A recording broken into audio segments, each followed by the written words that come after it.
We're going to build a pair of custom-made solid gloves today. And I'm going to use a method that was shown to me by Jeff Adams a few years ago, and I found it to be pretty effective in building a pair of gloves. What you need to build a pair of gloves are, first of all, a sheet of aquaplast.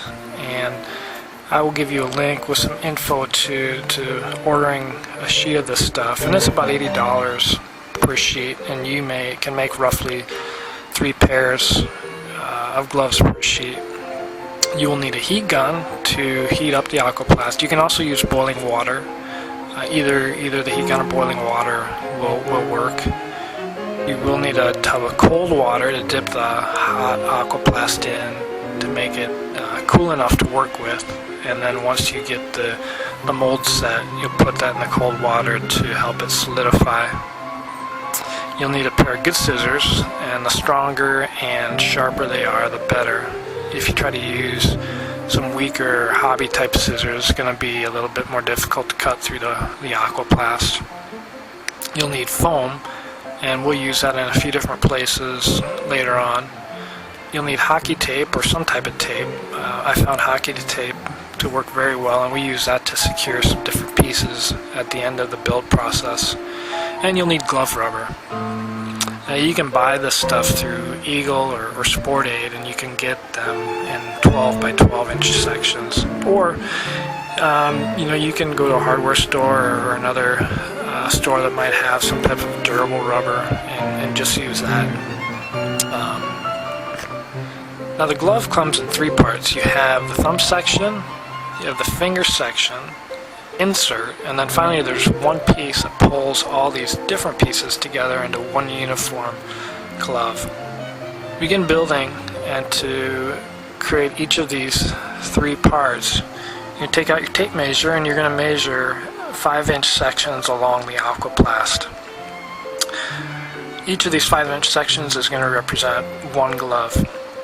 We're going to take one of those 5-inch sections and we're going to measure across it, and we're going to take those sections and cut those into 4 to 5 inch widths. And on the first section, this is going to be your insert, and the width of that is going to depend on your hand size and the width of your hand, which you can measure, which you measure from the inside of your thumb to the edge of your hand, and then add an inch and a half, and that would give you enough aquaplast material to wrap it back around your hand. Typically I just go with a 5-inch cut on the insert piece, and that gives me enough, and if it's too much I can always cut away the excess. The rest measure at 4 inches in width, and then the last piece might be a little bit over 4 inches, maybe 5 inches.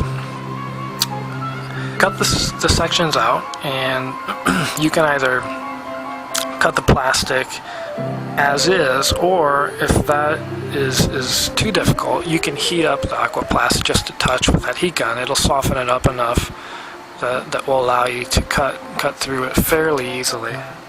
Once you've cut through all the sections, you will have each of the pieces you need to build your first glove. So arrange your sections out, find your widest section, and this is going to be used for the insert. Get a pair of pliers and grab the section at the edge as you begin to heat it up. And this will ensure that you're not going to burn your fingers trying to hold on to that piece of aquaplast, because it definitely does get hot. Once it's heated, dip that aquaplast into the water just so that it's cool to the touch. It needs to be cool enough for you to touch while you're working with, so you're not going to burn yourself, and it's not going to be overly uncomfortable. Sometimes what will happen is as you're heating it, the first, and if it's a larger section too, the first part that you've heated may have cooled off by the time you've gotten back to it, which is what happened in this case. So that's not a problem, and that's the beauty of the aquaplast is if you need to change anything, just hit it again with the heat gun and heat it up, and then pop back in that cold water, and you're ready. First section we're going to build is the insert. In order to make the insert, take your heated aquaplast and fold it into quarters, and then back on top of each other. You're going to put that in your finger, put that in your hands, and push right up against your thumb, and then begin to wrap around the back of your hand. You're going to take the edge of the insert and you're going to cut an angle into it, and the angle is going to match the angle of your thumb, and that will allow the insert to sit a little bit more comfortably and in a more modular fashion inside your hand. Once that's done, take the edge and wrap it back around the back of the hand, and this will give you a bracing hook into the glove. And that's pretty effective for a couple of things. One is it allows you to drive back into the glove during propulsion, and also keeps the glove on your hand a little bit better when you're out pushing. The second piece we'll create is the thumb. And once you've gotten your section of aquaplast heated up, you're going to put that section at an angle so that the pointed edges are at the top of your thumb and at the bottom of your thumb. And then begin pinching it back around the thumb so that it covers and folds around your hand fairly tightly. Put that in the cold water, get it just a little bit cold so that when you pull it out it's not sticky. If it's still too hot and it sticks to your thumb, it's going to lose its shape. So you just want to use that as the benchmark. If it's a little too sticky, that means it needs to cool off just a touch more. So you're going to pull it out of the cold water, take the scissors and cut right along the seam of where you've pinched it off, and this will cut away the excess. Now grab the insert and see how they fit together. Now obviously they're going to fall apart right now, but don't worry about that. We'll tack everything together later on. The third piece is the finger piece, and you're going to just need to decide how many fingers you'd like to cover to use for the contact area while you're pushing. Now a lot of that depends on your stroke and your pushing preference, and as well the relationship of where your thumb is relative to your fingers is dependent on your preference. We're going to do a 3-finger glove today, and so in order to do that, we'll put just a small section of that aquaplast under the fingers to grab onto, and then wrap that back up over top of the fingers, just about to the middle joint of the fingers, and pinch off the sides at the top on both sides, and begin to cut off the excess material. So now we have all 3 main pieces done, and we can begin cutting back and modifying them and cleaning them up a little bit. As you begin to clean up the gloves, it's nice to have this piece on the heat gun that I have here, and it's just a piece that directs the heat a little bit more narrowly, and allows you to heat specific spots on the glove instead of heating up a big area, because there's nothing more frustrating than trying to fix an edge on your glove and you end up heating not only that small edge but about 3/4 more of the glove, and it loses shape, so you're essentially starting over. But this funnel is pretty effective in making and allowing you to make specific changes. Now we're going to begin tacking everything together. So we're going to heat along the seams, and you soften both pieces, the seams on both pieces, and begin working them together. And what you're trying to do is unify them. And you want to run along the entire seam so that there isn't any area where the glove's going to come apart. If these pieces aren't bonded securely together, they're not going to last too long without breaking apart. And what you'll end up with is pieces of a glove in your hand. Now you want to bond the insert with the insert finger section that you've just created with the thumb section.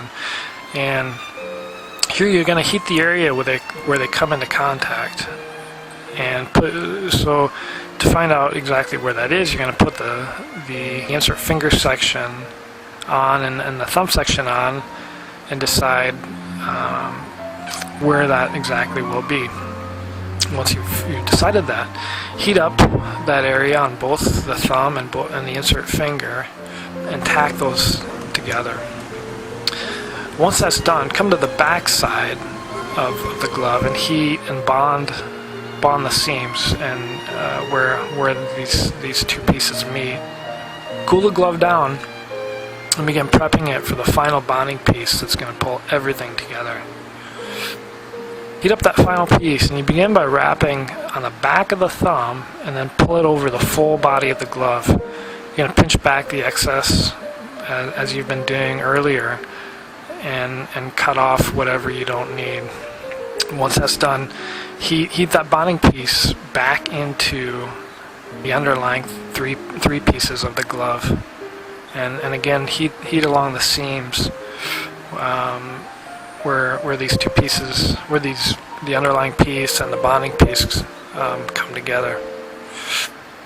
So there you have it. You'll notice that there's some excess along the back of the hand and the thumb area. And at this point, this is where you begin to really tailor these gloves so that they fit you precisely. And all we need to do in order to make that happen is heat that glove up a bit and pinch back and cut as needed. In addition to that, some of the things you might need to do are take away sharp edges in different areas, or if there's areas with not enough space or excess space, again you can heat and change and shift things around. Again, that's the beauty of aquaplast. And now we're going to begin to use the foam, and I like to use foam on the inside of the fingers and on the thumb, and that prevents blisters and soft tissue trauma. And those two areas, the fingers and the thumb, are typically the hot areas that you would look at as far as being places to put thin pieces of foam. Now you can also put a piece of foam under or on top of the contact surface of the glove, and what that'll do is give you a little bit of cushion and bite on the ring. I almost always use a piece of foam for the pushing surface for first-time users of solids, because making that transition from a soft glove to a solid glove can be difficult because of the different type of interface between the glove and the hand ring, and the way that affects the stroke. So a soft glove allows the athlete to really punch and squeeze hard into the ring without having to worry at all about any type of bouncing off or pushback. But with a solid glove, there's going to be more bounce because there's not as much cushion, so there's a little more finesse involved. And you can get foam from the medical supply store that sells the aquaplast, or you can cut up old gloves and just use what's on those older gloves. As you begin to put the foam on the aquaplast, you're going to need to file it down a bit, just to rough it up, and that gives the plastic a little more abrasive surface, so that it gives the whatever adhesive you're using, and we're going to use super glue here. It gives it a little bit better material to have purchased. So as far as the pushing surface go, I'm gonna draw out a size like so on the foam and begin cutting, and this will be my pushing surface upon which we'll put glove rubber.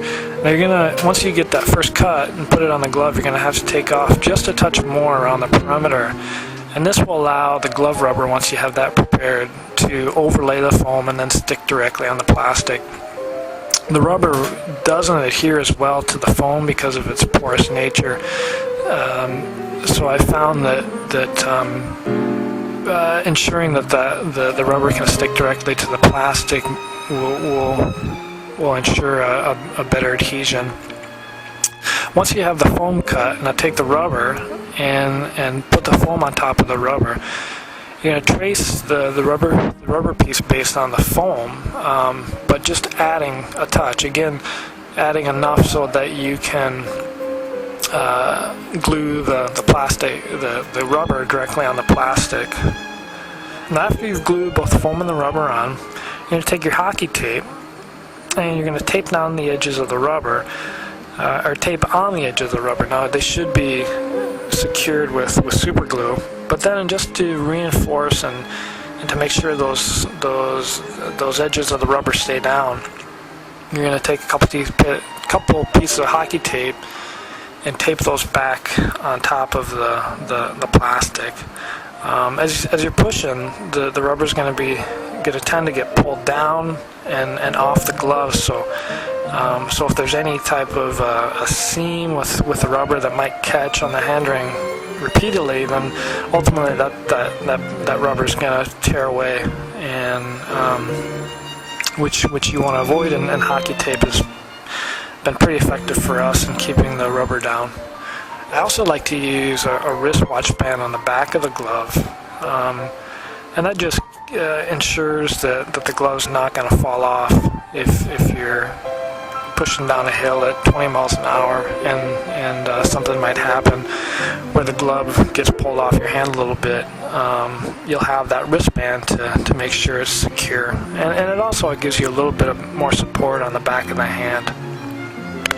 And there you have it. That's your first pair of custom built gloves. As you get more advanced and you've built more pairs and figured out what you want and what works best for you, you might change the method that you use to build the gloves, but it should give you this message should give you a pretty solid foundation to work from.